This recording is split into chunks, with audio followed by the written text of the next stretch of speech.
একবার গৌতম বুদ্ধ একটি গ্রামে ধর্মকথা আলোচনা করছিলেন।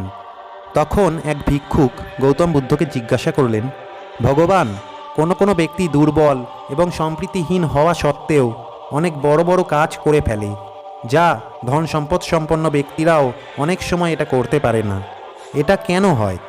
এই প্রশ্নের জবাবে গৌতম বুদ্ধ বললেন, বিরাট নগরের রাজা সুপ্রীতির কাছে নৌশন নামে একটি হাতি ছিল।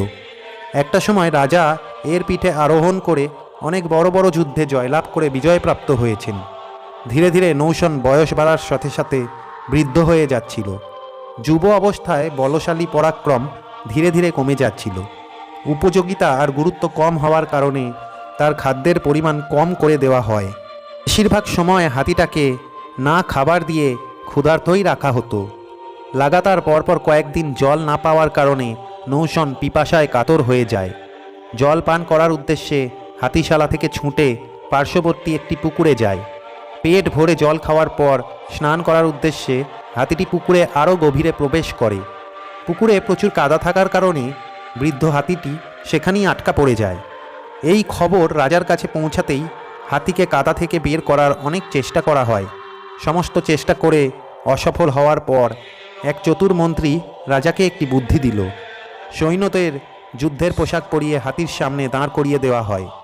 হাতির সামনে যুদ্ধের নাগারা বাজাতে থাকে।